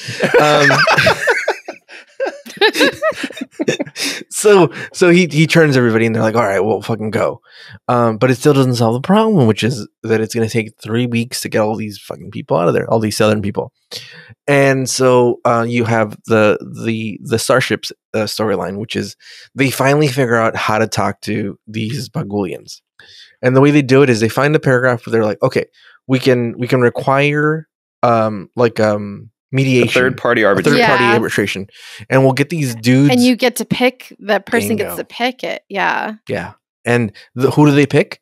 People who are asleep for 6 months. Like a lazy group of fucking aliens. It's pretty good. It's pretty good plan. It's pretty good plan. And then he's like, well, Venom starts to stutter, dude. He's like, I don't know. And then he's like, boom. The captain fucking hangs up on him. He's like, dude. Boom. It's a baller I love move. that. I love that. That was so amazing. He's like, I left you on red. Like, done. You know, like, boom. I said what I had to say. Yeah. Block, delete. And then these fools call back. And then Worf's like, should we answer? And he's like, he looks at the plaque on the wall. Yeah. He's like, I don't know. You got to make him wait for it. You got to make him wait. Yeah. You got to tease. You don't answer on the first ring. No, you can't. That's too that makes desperate. you desperate. Yeah, Exactly. you gotta wait. You gotta wait. You're thinking about it. He does this thing that I do when something awkward's happening or something, the way, and I feel bad for, like, say somebody is getting chewed out or something in the supermarket, like by their wife or something like something weird. I'll do this. I'll do it with my kid too. Is if somebody's getting yelled at the supermarket, like someone's yelling at their spouse or something, and it's awkward. It's not like a dangerous situation, it's just awkward. I'll go, what are these waffles? Are these Eggos? Is this a new Eggo?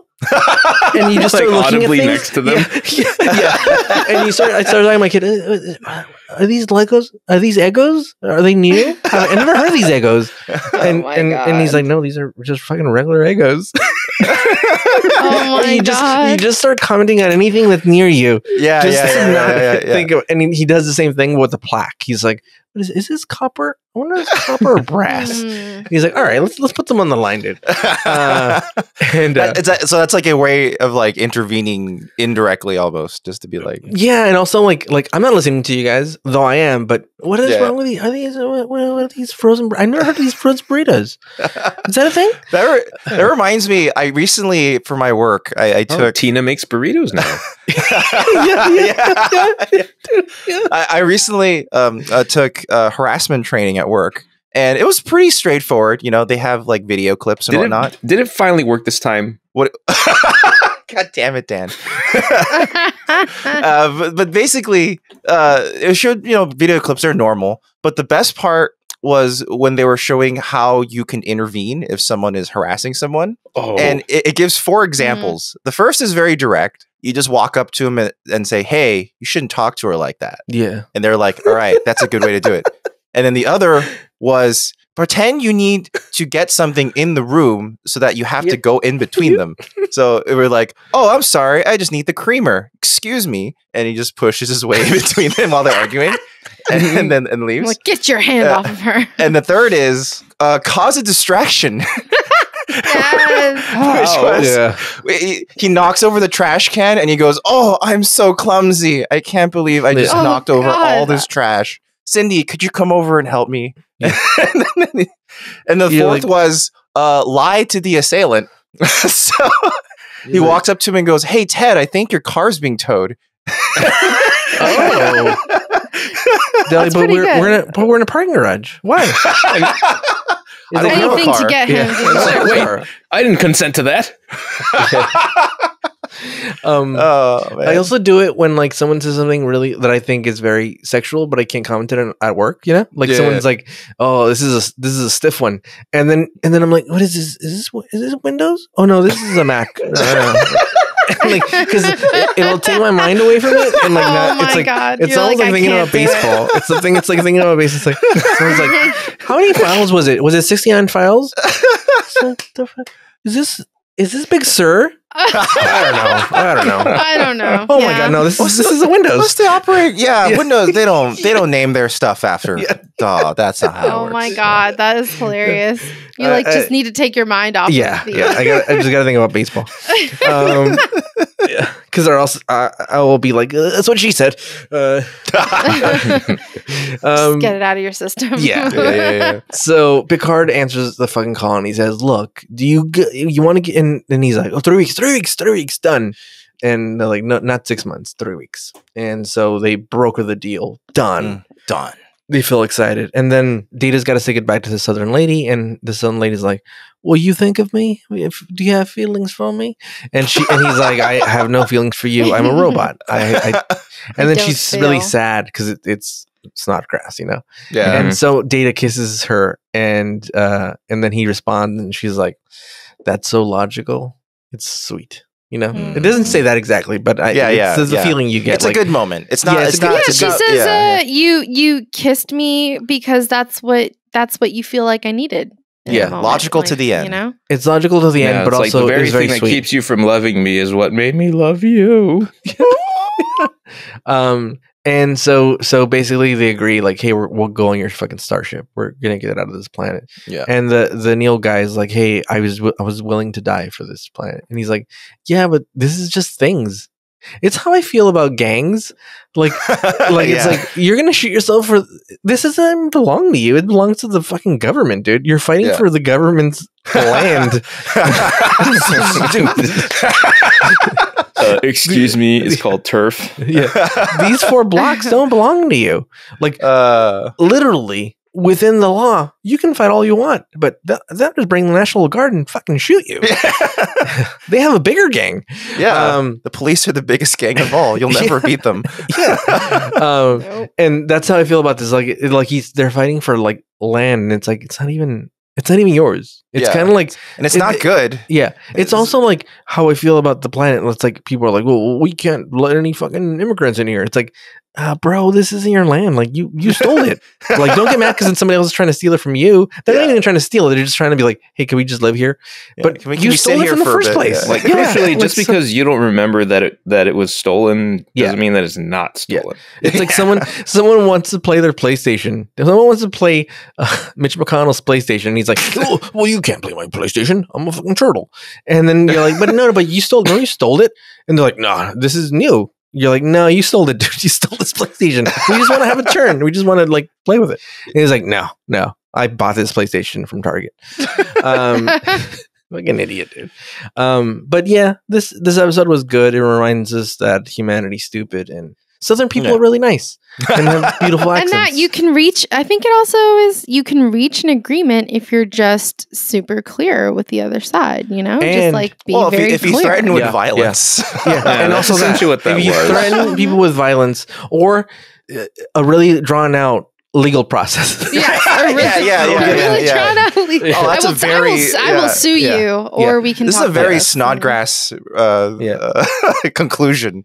Wow. Like use violence or use the law. Yeah, both work just as well. Yeah. Yeah, it was a fun episode. I wish we could have, if somebody out there, if you were an editor on the show. Oh God, if someone has the originals, or just if you have the episode with split audio, so if it's like the dialogue, music, and effects, I will cut out this character and I will be like, I'll do the voice.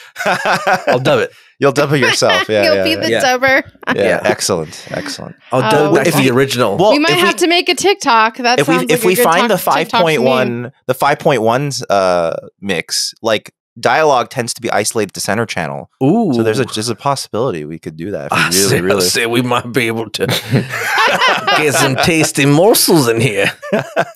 There's just two things I wanted to point out. There's the ending where we talked about it shortly, but when Data goes back and then Picard's like, "Oh, you are a good violinist, Data. You're very creative. You managed to combine two completely different musical styles that are clashing into your own. That means you're more human than you think." Episode ends. And then the other thing is when Data first enters Melinda Snodgrass's laboratory, she has a bunch of super janky droids in the background. They look a lot like the clones. Star Trek Episode 1 droids. You know, like the ones that was from the on Phantom purpose. Roger. The Phantom Menace was not even close to being out at this point. Oh, wow. So I feel like it's probably the other way around. Maybe George Lucas saw these droids. You think he watched this episode? I don't know, maybe. And he's like, these are the droids I'm looking for. No, wait, when was Phantom Menace? That 99? Yeah, Phantom Menace was like late 90s. Or it might have been even 2001. I'm probably misremembering that, but yeah, no, 1999. Yeah, you're absolutely correct. It was 1999. So they predated it by literally a decade. So yeah, they totally stuck out to me. It's like, wow, those look exactly like those droids. Yeah, well, we called it out when we were watching it. Yeah. Well, I would give this an 8 out of 10. I liked it. I would give it an 8 out of 10. Yeah, it's not perfect, but it's pretty good. I had a good time. 8 out of 10 for me too. Oh. It was good. I think this might be the first time where we all had the exact same score. Oh, you say 8 out of 10 because I agree with the 8. I also wanted, because I mentioned it earlier at the very beginning, I wanted to bring up the part of the episode where I thought Geordi was really hilariously sassy. Oh, yeah. Because, with 15,000 lives at stake, Geordi comes back to report to Picard on the bridge. He just dead-ass walks up to him and says, yeah, man, we totally have a way to do it. Just give us 15 fucking years and a research team of 100. Because it can't be done, you fucking asshole. He was about to go off on him. Yeah, and then Picard was like, no, it's fine. We got it. We got the extension. It's good. That was pretty good. Yeah. He was about to explode. He was like, Picard, I respect you, but right now you're being a meanie. No, but there was this really good scene where Picard walks in on them working. Oh yeah, that was hilarious. Yeah, it's really weird. He walks in on them and he's like, "Hey, how's it going?" And they're like, badly. As good as you can expect. Not good. Captain, And then he's just like, okay. And then he walks out. Yeah, he's in there for literally like, 5 seconds. He says, okay, continue. It's just like, bye. And it's like, what was that? Like, and they all look at each other like, why did he even Okay, here's what I think that is. I think it's Picard's management strategy of like, this is the Hail Mary backup miracle. Yeah. Like if all else fails, maybe Geordi will pull through with one of his fucking Geordi things. Yeah. He's like Gary Sinise trying to figure out how to duct tape the fucking Apollo 13. There you go. Yeah. So he probably was considering this the last resort because he was pushing the diplomacy angle the furthest. Yeah, but it was bad management. I mean, they all clearly Geordi was very frustrated with him during the episode, being like, "What the fuck, Miles bro?" O'Brien stayed as cool as a cucumbber, but Geordi was about to lose it. You know? Yeah, Miles was keeping zen because he learned how to play the cello. Oh, sorry. He was a cellist in that quartet. Really? That's true. That's awesome. Yeah. And one last thing I want to point out, just because I saw it, and I was like, oh, I wonder if this is anime. Is it anime? Because the shuttle's name that Data takes down from the Enterprise is called the Onizuka. Oh. But it's actually a reference to an actual astronaut. Okay. One who tragically died in the Space Shuttle Challenger disaster. Oh. So it's actually a very appropriate name because it's the name of a shuttle now. Gotcha. Okay. Yeah. No anime reference there, but history. Yeah, and we're all in agreement for the first time. It's an 8 out of 10. I think that's the first time we're in like total agreement. Yeah, that's this cool. was a notable solid because we even have an extra person, and they also agreed. Wow. This was a solid episode. I enjoyed it. I will also reveal the fruits of my research, that quick research that I did. So in the script, when Ardrian is first mentioned, she's just described as an attractive female. So nothing really specific for Melissa Snodgrass. Also, Larry Thomas, aka the Soup Nazi, would anyone care to guess how much he charges for a cameo? Only for personal use. Just for personal use. $500. Oh, that's all. $6,900? $1. Dan wins by Price is Right rules. It's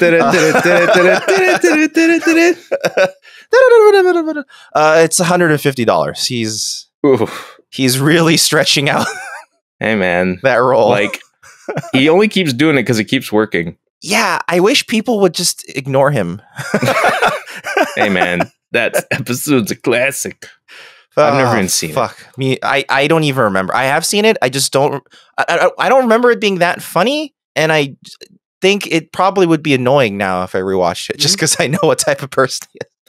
Okay, the last thing I will say about this episode is that I find it kind of a shame that Data displays no outward feelings or affection for this character when he has been able to show more than that for Tasha. Well, Tasha's special. You know? Well, yeah, she's maybe special. Maybe Data didn't like her. Maybe she did. Maybe she did. It's just that this lady appreciates him so much more. Oh, I think Tasha appreciated him quite a bit. She called him a child. But she still fucked him. Posthumously. She called him a child in her death. Well, it's fine. It's fine. I don't like it. He and Tasha had more of a thing going on. This Ardrian lady, he's just like, I don't know. Well, she also went up to him and said that never happened.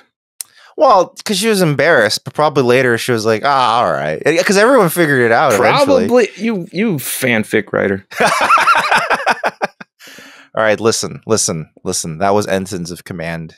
It was another episode of Newbie Star Trek. Thanks for listening, everybody. If you've been liking what you've been listening to, I stand our Data. if you guys have been liking what you're hearing, it'd be great if you could go over to like Apple Podcasts or Podcast Addict or wherever else they're doing podcast reviews, wherever that is, and give us wherever a review. You good find or your bad. Podcasts. Yeah, we don't mind, good or bad, because we just like your feedback. Are we saying fuck too often? Are we saying fuck not enough? We can increase our fucks per minute. Not enough. It depends. Not enough. Yeah, you just need the feedback. So anyway, just keep listening. just keep listening. Keep listening. Giving us all that stuff. Also, if you want to contact us directly, you can always email us at contact@newbiestartrek.com. That's contact@newbiestartrek.com. And we do have an email this week. Sweet. Yeah. Woo-hoo. So this is from our old friend, Teabags the Traveler. I think we all remember him. Okay, Teabag. Welcome back, Teabags. So it seems pretty well established that you've selected Statham to be Luke Picard in your reboot of TNG, or maybe just a transporter in lieu of Miles O'Brien. Regardless, the burning question I think we all want to know is who each of you want to cast in the reboot to play Picard's bastard nemesis, Wesley. Thoughtfully, Teabags the Traveler. P.S. I have included a cover from an IDW comic series with a depiction of the mirror Jean-Luc Picard that might be an inspiration for Statham's turn as captain. I'm about to send it to you guys on Facebook right now. And taking a look at it, that's a really good fit. If you look at how Picard Picard I've looks. seen that guy before. Yeah, I can imagine Statham looking like back. that. I know. With this stupid beefy and has like a fucking power glove on. Why is he beefy with a Borg power glove? I'm not sure why. Because it's so bad. But yeah, Picard's got them like full on Santa boots on. Yeah, I don't know. Oh my god. Yeah. Santa boots. Oh my god, look is that Deanna in the background? That's Deanna. And the uniforms are by Under Armour. Yeah. Wow. She's like got curly, like sexy bombshell. I mean, she usually has curly hair, but like I like this. I like this wow. guy. She looks like Elektra. I mean, if you had to draw a badass Picard, I mean, that's I love Data. Look at Data's shirt. He's wearing a cutoff. They're all wearing cutoffs. They both are. Yeah. Both Picard and Data are wearing cutoffs. How's she going to show off them delts? And boots. Look at those like Undertaker boots. That's sexy. I like this. I wish this was the uniform. This is sexy. The cutoffs with the everyone wearing a cutoff. Can you imagine if this was the actual uniform? This would be crazy. Oh, we have to describe for people that are listening. Oh yeah. It's basically it's Picard and Data and Deanna. Deanna's in like a cocktail dress almost, I guess. No, it's like a tank top, like a Tomb Raider type situation tank top where things are about to spill out but not ready. Like she's got it could like we don't know what happens. Yeah. She's got like the very possibly like these breasts that are just like perfectly placed in this tank top. Yeah. And then the captain's boots, way too big of boots. He's got like Thanos boots. Yeah, his body. It's not it's not the right ratio of boot to human. Yeah, it's Undertaker boots. These are huge. Yeah, and then and both Data and Picard are wearing basically their third season on tops, except it's a little tighter and the arms are cut off. Like the Cobra Kai outfits. Yeah. And they're both super buff. Yeah, and Picard has like a mustache and goatee and it's white. Hell yeah. And Data is basically a Borg. Yeah. But he's got a big old arm. He's got like the Rock. Like if you can imagine the Rock's body on Data. Yeah, they're both like the Rock. Yeah, it's like Steve Austin and the Rock. Yeah, and in place of the Starfleet logo, it's like this sword. Well, I think they're actually part of the Klingon Empire because they also Picard's sidearm is a Klingon knife. Wait, so I think, but isn't the Klingon symbol that triangular thing?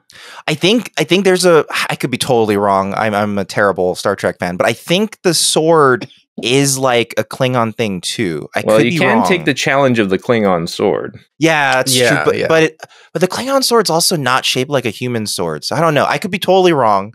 But that sidearm that sidearm definitely looks like a Klingon knife thing. I think that's what's going on over there. But yeah, who would play Wesley in the reboot? I already have my choice. Oh, all right. I would pick, and he's starting to age out of the role, but if you get him now, he's fine because he's about that age. He played Bill in It, the remake. Oh yeah. The actor's name is Jaden Martell. Jaden Martell. Okay. Yeah, and he's also in Knives Out, and he has a good combination of being a really good actor, but also being able to play like whiny and snobby. he did so in like Knives Out. He was great in Knives Out. So I'd cast him. I think he'd be a really great Wesley because he's also kind of likable. This actor, not that. Oh boy, I'm gonna get in trouble. Not that Will Wheaton is not likable, but like I don't know. This guy I think has a little more range. Oh, boy, I'm gonna get in trouble with Will. No, I don't think you're wrong. I think I definitely understand your point about Will Wheaton. I don't think probably has as much range as Jaden Martell does. Like with just in the movies that you've described. Yeah, because he was also, I think he had a cameo in Guardians of the Galaxy 2 as well as the son, as young Star-Lord and stuff like that. But like he definitely has range. Yeah, he's done good work. Yeah. What would you think, Sarah and Dan? Do you have anything in mind? I'm trying to think of someone who would be like, who could play young enough. As Wesley? Yeah. What about like Tom Holland type? I was thinking of Tom Holland briefly myself. Yeah. Tom Holland's like forever I feel like young looking. He's got like the face, and he's kind of got this like innocence that, they kind of look similar. Yeah, and when he's white like guy with brown befuddled, hair, I don't know. like he looks sincere. Oh, are we casting like our fantasy one? Because I was casting a real movie. I'm casting a fucking real HBO Max series, dude. All right, if you got another pick for we're not going to get Tom Holland for this fucking. True. You're absolutely right about that. Look, we blew the budget. We blew the budget on fucking Statham, dude. No, Statham brought in more money because you got Statham. So now you got an even bigger budget. Now and you can hire get more Zendaya to play somebody. I don't know. Bring Zendaya as Deanna Troy. Yeah, Zendaya as the Muppet. Javier Bardem is Q. Javier Bardem is Q. Oh my god! And he still says he's like, "Con permiso, capitán." Con permiso, capitán. Oh, very good. I'm going to go with Tom Holland because, you know what? Why not? Maybe it's a passion project for him. And he takes low payments. I could see that. I could see that. He'll fit it in his schedule in between the Spider-Man. No, you know what? No, don't give it to Tom Holland. Instead, give Donald Glover this role. Dude, as payback. Dude, because he couldn't be Spider-Man. Dude, you know who we should cast as Jordy? Who? Lil Nas X, dude. Yeah. He could do it. That's not bad at all. You bring in like a good crowd. He's got a lot of fan base. He's got his own sci-fi wardrobe already. Yeah. Yes, Lil Nas X for sure. Lil Nas X, fucking Jordy's outfits on point, dude. Heck yeah, dude. I love that. I love that. No, I can dig it. All absolutely. Right. Well, my choice is a little bit of a cop out. Oh my god, dude. Just get Will Wheaton again. I would just get Will Wheaton again. But wait. But we Irishman him? We Irishman his face? Is that what you're saying? No. He's just horribly miscast like he was the first time. Oh, okay. Or horribly miswritten. Because he was even as young Will Wheaton, he was still written way too young. Wait. We cast current Will Wheaton as a teenager, but how we explain it is that he's not human. He's one of those people that ages like he looks. He's like Benjamin Button people. Oh, he's Benjamin Buttoning. Oh, okay. Benjamin Button. Yeah. Or you can just get Haley Joel Osment. Current Haley Joel Osment. Haley Joel Osment. Yeah. Just because he also was a child actor, but very my God. tenuous, but I don't care. He shows up in the first season of The Boys, and it's like the perfect cameo for the type of character he's playing. It's like perfect. I'm not going to spoil it, but it's fantastic to see him back in that role. It's great. Oh, I love that show. That's good. Well, all right. Well, thanks, Teabag, because that was a good question. Thank you, Teabag. Thank you, Teabag. Marvin, I don't want to put you on the spot, but can I ask you a question? Oh, of course. Anytime. You can cut this out if you want. Is there any mail that you've gotten that you just refuse to show us because it's bad? There's been absolutely. There's been some that's redundant. There has been some where I'm just like, this is just nonsense. So I'm not gonna remove this from the podcast. By the way, like some of the mail, like nonsense, in like it's either very negative or it's just like what? Do we get hate mail? Who says? I think we've only seen everybody gets hate mail, so clearly we get hate mail. But to be fair, I've only seen like one piece of mail that's definitely like hate mail, and I was like, I just deleted it. I was like, whatever, this is gone. Oh, why don't you should tell us? But I don't want you guys to. But also, yeah. I mean, I'm not cutting it out of the podcast. Did they say they hate my voice? Oh no, it wasn't about you. Because you weren't on the podcast yet. So it was about me. It's something I did. It's something I definitely did or said. Just in general, I mean, obviously, we're gonna get some mail we don't want to read. So he was a fan of Common, wasn't it? Yeah, he was like, I hate how you guys make fun of Common. He's a great human being, philanthropist. It's a secretly common on a billionaire playboy. Yeah. Great poet. All right. Well, thanks for the email, Teabags, and thanks to you, the listener, for listening to Newbie Star Trek. If you've been liking other things, if you've been liking what you're hearing, we do other things. That's how I should phrase that correctly.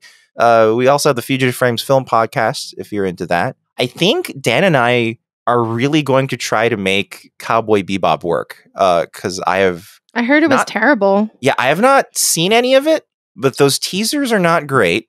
And from what I've read, there's some really, really awful things going on that I would love to see for myself, and then maybe talk about afterwards. So we'll see. We'll see. Oh, I'm committed to watching this. Yeah, watching this series now. I mean, I might as well talk about it on something. Yeah, I mean, for full disclosure, Dan and I are Cowboy Bebop's one of our favorite pieces of media of all time. Like even outside of anime, it's very good. So I would love to see how this was bungled. I don't buy many series 3 times. That's a good point. Yeah, we bought it as a Laserdisc. Well, there was a DVD set. I have with the remastered set, audio, then and the then Blu-ray. I have another Blu-ray set. Yeah, and that one came with the LPs, the vinyls. So that one. I have one movie that I have in every format, and it's Predator. Well, yes.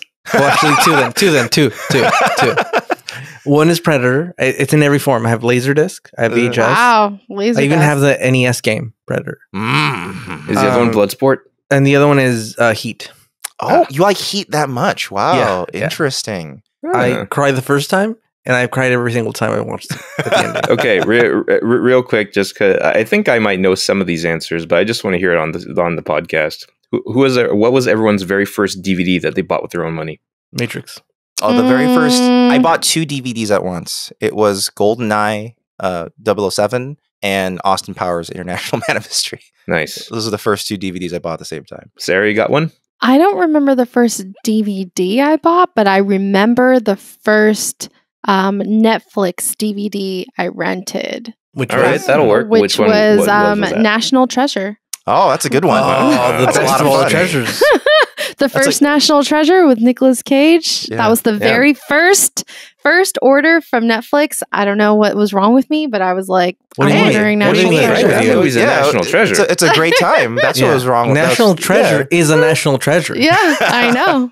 And that was the first. So that's the first like DVD I remember renting. Good job. I think that's a fantastic this very choice. small new company named Netflix that nobody knew anything about. I was one of the first people. Me too. You know? What a great choice of name for their company, right? Like Honestly, it turned out yeah. to be perfect. Well, it worked out. It made way less sense at the beginning. Yeah, it turned into what it should always have been. Yeah, that's crazy. They had awesome foresight, obviously, but I mean, yeah, I think they named it obviously Netflix. You just go online and pick what DVD you want mailed to your fucking house. Yeah, Sarah, how many DVDs did you have at a time? I had 3, I think. 3 at a time. Oh, not I had basic.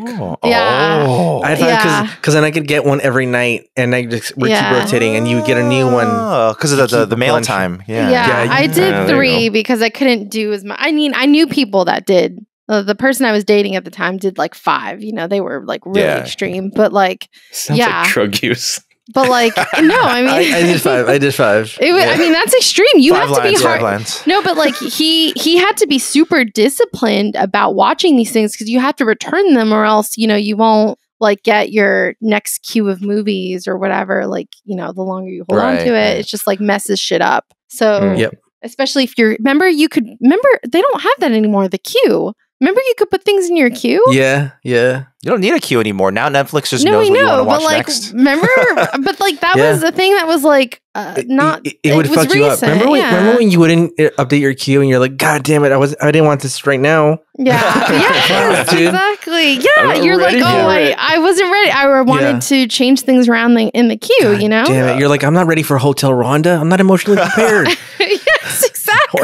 I want a comedy film now. And now you have it, and you have to watch it, and it's just like it was all very. And you plan out when you return it. Make sure you catch the mail person, and get your Netflix. Why did I add the sequel first? I would be late to things. Yeah, exactly. I would be late to things. I'd be like, they're like, hey, this thing's at 3. He's like, yeah, but I have to go to the mailbox first to drop off my Netflix. That way I get the new one at the right time. Oh, Dan's right about the sequence thing. Oh God, you order the second movie first instead of oh my gosh, or it was a huge deal. Yeah, man, the old days of Netflix. National Treasure. Yep, that was me.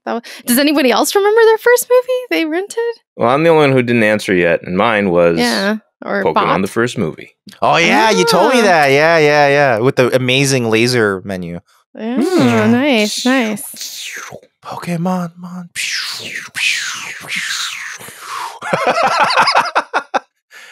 It's good enough that someone made a YouTube video of it and put it up online. I was so happy to find that. I was someone, like, at least one other person realized. Someone understands. Anyway, there's also on the Fugitive Frames Film Podcast, it's also coming up the Marvel discussion with Savannah, right? It's still coming up. Yeah, she's currently moving, so we're gonna postpone that for a bit, just a bit. Okay, so we'll have stuff coming down the pipeline a little bit, and that's the Fugitive Frames Film Podcast, and also we still have our YouTube channel, Fugitive Games. Yep. We just finished up Batman Arkham Origins, and I swear we'll get back to the Origami King Paper Mario as soon as we can. Someday. I mean, it's a fun game. There's a lot of fun dialogue in it that destroys our voices. But I would love to get back to it as soon as possible. But in the meantime, Dan's still streaming Metroid Dread and a few other things, depending on. Yeah, I'm hoping to finish that up within like 2 streams or so. I think I'm like maybe 60-70% through. I forgot what I said. What I said I was going to get high and play a live stream of. I forgot what I said I was going to try to do. But I've been... Is someone playing the Pokemon DVD menu now? Someone is. Yeah, someone's playing it right now. Common. We told you to shut your phone off while you're engineering. Oh, shit. Sorry, Common. I just want to know what the hell this Pokemon movie thing was. I was just so excited to hear it. Sorry, anyway. that's how I laugh, guys. Flight Simulator, I think it was. Sorry. Oh, yes, right. It was. Yeah. Oh my god! Yeah. Wait, Flight Simulator? As in like the game? Like the old ass game? No, they made a new one. Re-released it. Oh my god! Well, they kept on making them. They never stopped. Oh my god! I remember that game. Sarah, I flew over my apartment. It's in the game. What? Yeah. That's crazy. Yeah, it's dated back to it's all the maps. I think they're a few years behind. So like I flew over Disneyland and they're still building Star Wars Land. So that's really cool. A few years back. Yeah. Oh, that's interesting. I flew by the stadium, the SoFi Stadium, and they're still building it. It's not complete yet. It's just like there's still the construction. So it's at least the maps are at least like 4 years old. Oh, damn! It's like it flew around the sun. Yeah. I want to play Roller Coaster Tycoon. Yeah, we're trying to get that multiplayer going. I have part of it working, I think. That's my jam. We just need to do a beta test between at least 2 of us, see how it works. Closed beta. Yeah, basically. There's some really very talented programmers, amateur programmers who went ahead and made a multiplayer version of Roller Coaster Tycoon 2, which I think is really cool. And I wanted to eventually play for the Roller channel. Coaster Tycoon. But it's just a little hassle to set it up. But we'll get it working. But yeah, and then all of that, all Frogger. these things. I want to play Frogger. Well, you want to play that 3D version of Frogger that you saw. That's the thing. That's what I played. You mean the PlayStation Frogger? No, I know it was like a PC version. Like we searched for it one night. We were like trying to find it, and we eventually found this specific version. That game stressed me out so much, man. Frogger was very stressful. Like, oh my gosh. But anyway, all this stuff you can find it at fugitiveframes.com. That's all of our stuff. And also, one last thing, our friends over at the Event Horizon, they finally posted our interview that we did for them. Over on their website at sci-fi.radio. So if you want to catch that, just head over to sci-fi.radio and our interview's there. It's on demand now. It's on demand. If you want to know what we sound like when we're trying our best to not have horrible potty mouths, that's an example. I didn't talk. Yeah. You want to know what we sound like when our knowledge of Star Trek is vastly eclipsed by people who have actually worked on the show? Yeah, it's called Newbie Podcast. It's not called Hey We Know Everything. Yeah, it's not called Professional. Yeah, head over to sci-fi.radio and to the Event Horizon show and see what they have to say. But yeah. All right. Sorry, I want to clarify this for the audience. If you think that I'm not forgetful with names, I call everybody Tim. It's true. So, yeah. This has literally happened at work several times. So Tim, we have to get this thing ready for Tim. That's not his name, dude. It's whatever. It's Tim. Yeah, it's Tim. All right. Well, we're not going to be back next week, actually, because we're going to take the week off for Thanksgiving. But the weekend after Thanksgiving, we'll be back with The Survivors, another TNG episode. which is about, if I remember correctly, it's about like this old couple that survived by themselves on a planet or something. Ooh. I think that's what it was. Yeah, I think that was what it was. The survivors. My memory of all these episodes is melted into the ether over time. It's just like The Notebook, but in space. Precisely. Talk about that couple that lives in like the model house. The spoilers, dude. Come on, dude. Familiar. I don't remember, honestly. Well, I'll have to rewatch it to find out. We'll have to all watch it to find out. But yeah, until then, stay safe, everybody. We'll see you next time. Y'all stay safe out there, I say. Bye. Stay fresh, cheese bags. Mostly water.